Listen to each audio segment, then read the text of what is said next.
បងប្អូនដល់រដូវត្រីចុះធ្វើប្រហុកឲ្យខ្ញុំតាំងពីកើតមកអាយុប៉ុណ្ណេះហើយបងប្អូនអើយឃើញតែម្ដាយខ្ញុំធ្វើប្រហុកហូបខ្លួនឯងមិនដែលទិញគេទេគាត់ធ្វើកាលខ្ញុំកាលនៅស្រុកខ្មែរបងប្អូនពេលរដូវធ្វើប្រហុកចឹងទៅទិញជាមួយម៉ែយកមកទាំងក្រុងកាត់ក្បាលលាងទឹកឲ្យស្អាតតែសម័យនេះគេលាងឲ្យយើងស្រាប់គាត់ថាពេលដែលយើងយកមកដល់ផ្ទះយើងលាងខ្លួនយើងថែមរើសកតិចរើសកទីចេញតែបើសិនជាគេធ្វើលក់រាប់រយគីឡូគេមិនលាងរើសឲ្យយើងចឹងទេបងប្អូនហើយតែយើងធ្វើហូបខ្លួនឯងយើងត្រូវការស្អាតហើយគាត់ធ្វើប្រហុកនេះអត់មានធុំក្លិនស្អុយដល់អ្នកជិតខាងទេធ្វើនៅពេញណាបងប្អូនផ្ទះល្វែងណាអញ្ចឹងគាត់លាង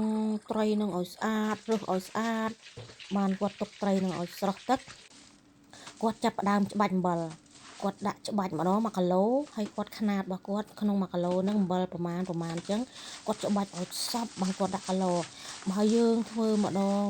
ត្រី10 20គីឡូហើយយើងច្បាច់ដៃវាអត់សព្វទេបងប្អូនអញ្ចឹងម្ដាយខ្ញុំគាត់មានក្បួនគាត់មានក្បាច់គាត់ធ្វើមិនឲ្យប្រហុកឆ្ងាញ់ណាអញ្ចឹងគាត់ច្បាច់ចូលឲ្យសព្វហើយបានគាត់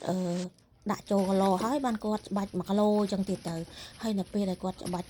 ដាក់ចូលគីឡូបងប្អូនគាត់ថែណា4-5ថ្ងៃគាត់បើកមើលប្រហុកគាត់គីឡូមួយណាអត់មានទឹកចេញគីឡូមួយណាស្ងួតទឹកគឺគាត់ដាក់ទឹកថែមណែត្រៀមខ្ញុំយកមកស្រុកអង់គ្លេសមីងខ្ញុំនៅស្រុកខ្មែរអត់មានកំងប្រហុកម្ដាយខ្ញុំទេណាហាមកហើយគាត់ធ្វើទុកឲ្យខ្ញុំយកមកអង់គ្លេសអត់មានកំងប្រហុកម្ដាយខ្ញុំទេណាខ្ញុំប្រាប់មីងហើយ